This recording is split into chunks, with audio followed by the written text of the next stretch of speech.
And with the Nigerian labor movement still locked in a battle of wills with the police over an allegation of terrorism financing and treasonable felony leveled against NLC President Joe Ajaero, their compatriots and counterparts in the Academic Staff Union of Universities remain on the warpath with the government.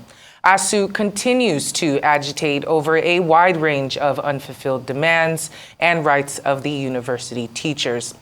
The overarching matter, however, remains the insufficient funding of the entire education sector, low school enrollment, and insecurity of the school environment. Well, for a quick chat on education within Nigeria, we are now being joined by Dr. Yusuf Sununu, Nigeria's Minister of State for Education. Great to have you join us here on Newsday, and good afternoon. Good afternoon. You're welcome. Well, with this renewed face-off between ASUU, it is quite unfortunate. Why are their agreements still not honored to this point in time, knowing exactly what the consequences of such could be? And just to read off some of those agreements, that's the 2009 renegotiated agreements. Those have been pending for over 6 years, and I'm sure you're well aware of that. The accumulation of earned academic allowances, and of course, the lack of progress on the revitalization fund, which was agreed upon, which raises 200 billion naira annually for 5 years. None of those have been seen to. What is your response? Thank you very much for having me and for this rare opportunity to also come and join your conversations. But let me say, we came in as a year ago, and we met a lot of problems. And so we have addressed all the problems. But some of the contentious issues that we met on ground, we have tried to do as much as possible to address them. I quite agree there are still some outstanding issues, and negotiation is ongoing. And right now, even at the Federal Ministry of Education, we are having conversation with Academic Staff Union of Nigerian Universities, ASUU, Academic Staff Unions. So we continue to engage. But meanwhile, let me say that when we came in, there are issues of withheld salaries, of which, as of today, 50% of that has been paid. And secondly, we also made the issue of waiver that has to do before university can recruit, which is also one of the major issues challenged by ASUU. And that was also presented at the Federal Executive Council. And as of today, institutions do not have to resort to Federal Office of the Head of Civil Service of the Federation before they can recruit. And we also made a lot of, one of the other issues is the constitution of governing councils of tertiary educations in Nigeria, which as of today we have done the induction, and they have commenced their activities in earnest. And lastly, we also have the issue of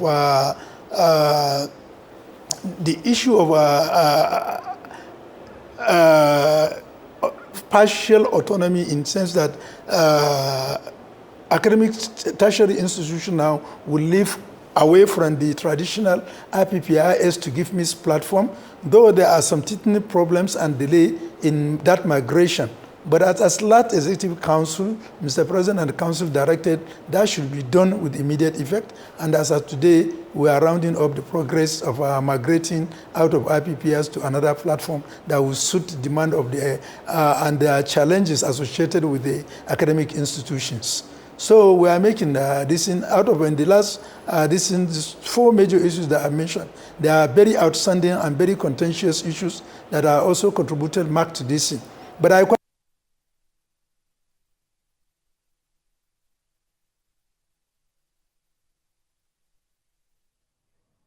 Well, apologies, it appears we've lost the minister again. We'll do our best to reestablish communication with him.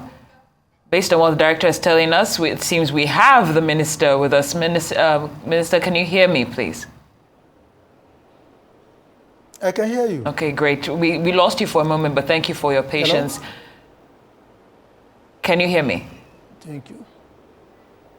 Yeah, I can hear you. Okay, great. So we heard the breakdown of the...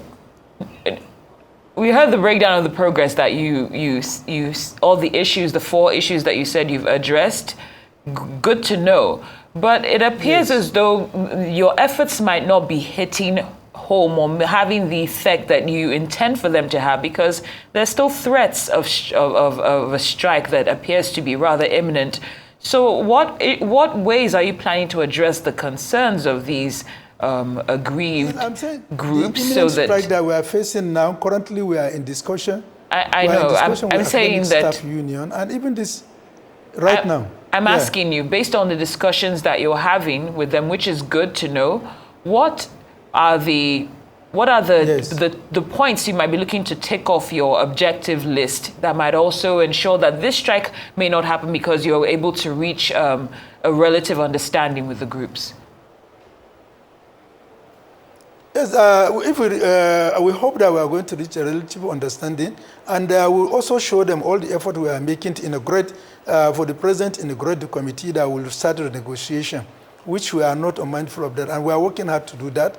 And then other issues were also being addressed. So I want to just say that we are not just sleeping, and that's why I've tried to list out some of the progress we have made. Out of about 8 we have succeeded in nearly addressing the 50% of it, and we also have the commitment of Mr. President. If you look at the 8-point agenda of Mr. President, continuous academic calendar is one of the major thematic area. With that all other issues that we are going to discuss as today will be presented for consideration of Mr. President. And being the fact that Mr. President considers education as a key instrument to eradicate poverty, he wouldn't like anything that will prolong the stay of an average student in academic institution. So we have the hope that definitely things will be done. And you will agree with me, what we have achieved in 1 year, it took more than six years with even no headway. So we are hopeful that very soon all the issues will be addressed.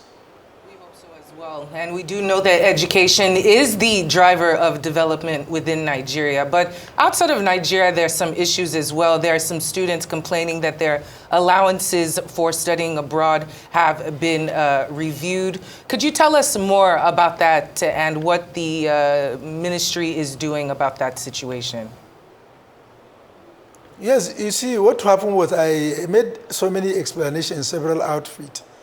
Budget in Nigeria is done in Naira, and that Naira must have to be translated or changed to dollar equivalent for it to be paid to a candidate through the embassies in the respective countries they are studying. So as at the time the budget was done, before the end of the time of payment, almost the exchange rate has almost doubled. So therefore we had a lot of shortfall. And then because of that, we couldn't pay them up to the end of December. And we are working to see how to get the arrears of that payment addition. Then coming to 2024, also we realized that, yes, the money will be given, each student is entitled to $500 for his sustainability allowances. And we realized that also with the current exchange rate, if we are not careful, the last one stopped at August. This one may not reach June. And we say, okay, in that case, while we are also working toward getting the shortfall, why can't we also induce that, try to see how we can spread what we have now over the next 1 year. We stretch it over. And when we calculated, we realized that when we have to pay them at least $250,000 that can take us to December. While we are paying that, we are also working hand in hand to ensure that we have gotten the balance of 2023 and then also the balance of the 2024. And we agree that rather than keeping the money in Naira form that will continue to depreciate as the exchange rate fluctuates, we should also see a way we can convert the money and pay them so that the possibility of losing as a result of exchange may not be there often. So this is where we are as at right now. But we are not saying that we are not going to pay them the balance, but we have to work. But definitely we also have to do what will allow them to have something, is to have 250 from January to December is better than you have 500 from January to April or May, and then you continue the rest of the time without money. And we are seriously working to ensure that the balance is not lost. And this is what we are working as a ministry. Prime Minister, based on this conversation, it appears as though you've made relative progress in terms of the short and medium-term goals or objectives that you're trying to achieve, and we acknowledge that. But many Nigerians do feel that the education system is in crisis, especially when it comes to infrastructure, teachers, shortages, and declining standards. So I'd like to ask you about your comprehensive overhaul or long-term strategy when it comes to dealing or handling or addressing the quality of education in Nigeria.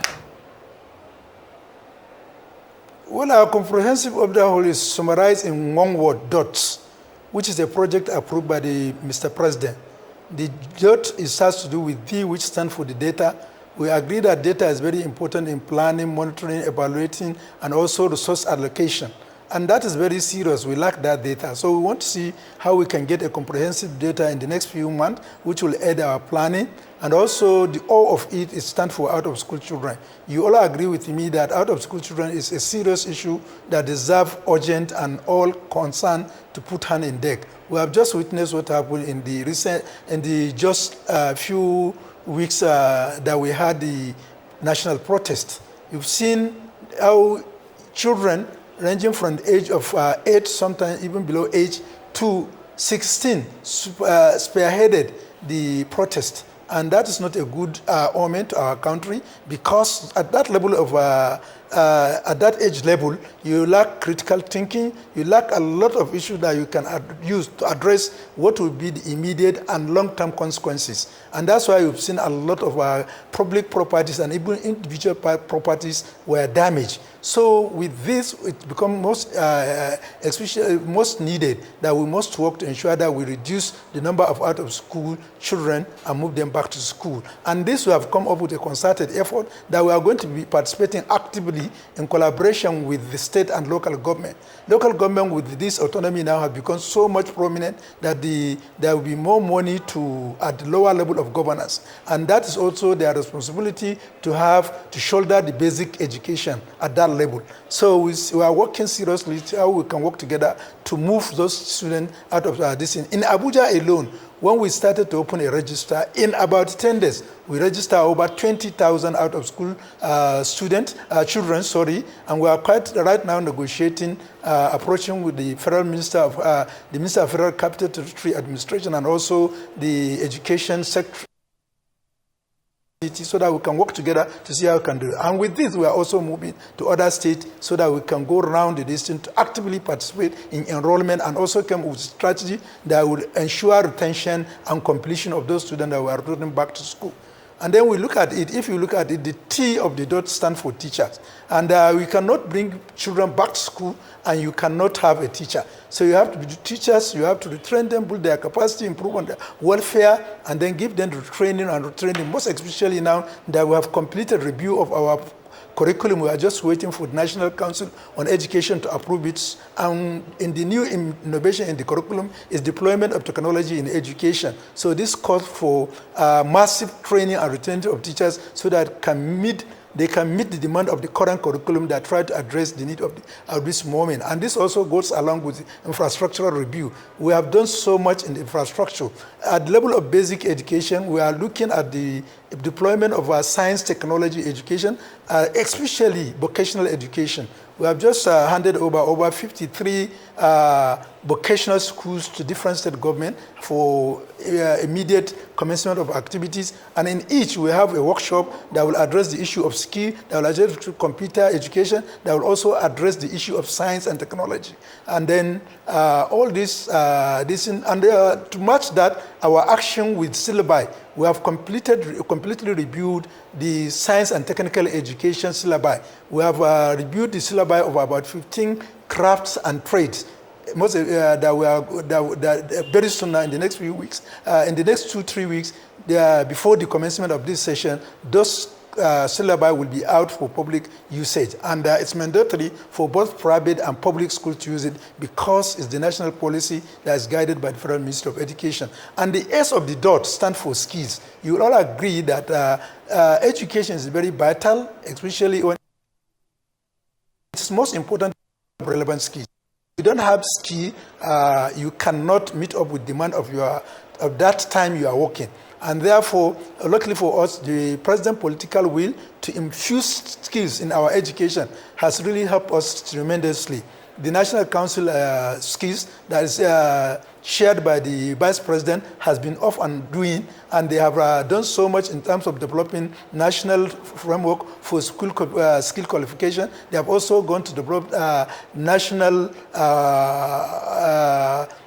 we have gone also at the Ministry of Education to develop national policy for skill, and we have done that already. We have done the public presentation to the stakeholders, and we have done the validation. What is needed now is the council to come and approve, and we also presented the National Council on Education so that it also this thing. Because we realize that if we can only do good if we provide skills, and even at the level of tertiary institution, more attention is now being paid to science and technical education, and even the tertiary education fund, TED fund, has been directed to make more attention in constructing science laboratories, workshops, and skill acquisition centers. And this, as far as we are concerned, if we do that, we will address the issues not only of the moment, but even our future. We'll be able to have future plan. Take, for example, now, a lot of construction you are going to do.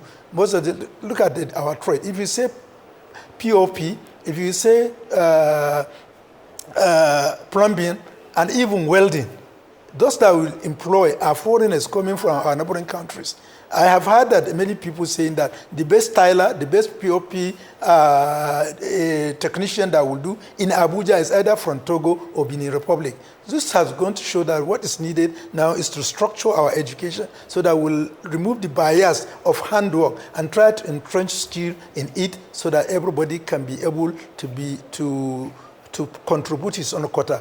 Governance is participatory, and a major important aspect in our GDP is human capital development. What can I contribute? What can he contribute? What can she contribute? So that when we put the contribution, everybody, Nigerians, will be secured, and we have something to say that as a nation we are proud. We are taking our position in rightful position in the global arena.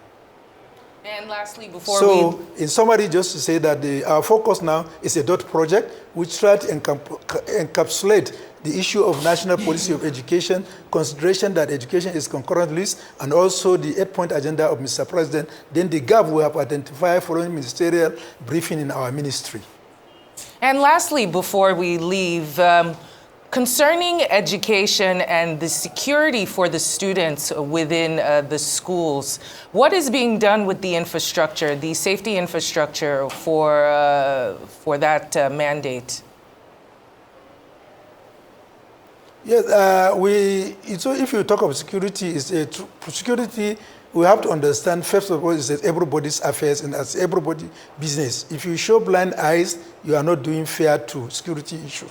While we agree that the security agencies are doing their concerted efforts to ensure that the country remains united, peaceful, and most of them along the line made the smooth sacrifice by losing their life along the line, but they are still working seriously. On our own part, as the Federal Minister of Education, in collaboration with those security agencies and the Federal Minister of Finance, we have the National Safe School Initiative, which is an entity that is funded by the federal government through the Federal Ministry of Finance, with the aim of improving our security in the country, ensuring that any threat is detected early, reported, and then security action is taken, and then you nip up the possibility of threat before it happens. And where there is, unfortunately, everything measures has been put, but still there was an attack to see how we can have an immediate rescue So our rapid response preparedness is being coordinated under the Nigerian Civil Defense Corps, which is hosting our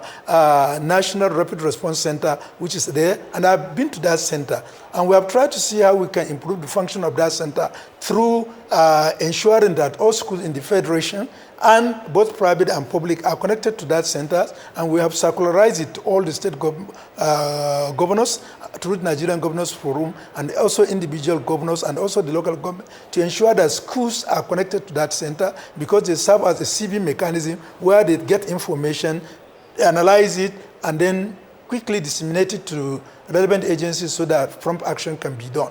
And on our own part in the ministry, in the 2024 budget, we are embarking massively on serious fencing of our schools, and also in some institutions that have a direct challenge, we'll also enforce that through excavation of ditch around the school, just as is done in many areas where there is a this. And we are also paying much attention to provision of street lights within our school institutions, because this is also very important, so that they can have the visibility within the institution will also improve. And we are also going into community to tell them that these schools are your own properties. The children are also your children. We are also a guardian of those children. How can we come together, collaborate to ensure that all streets are dedicated? Just about 2 weeks ago, a week ago, myself and the minister, we were at the Karshi Smart Schools, and we have gotten the assurance, because we invited the public under the leadership of their traditional head.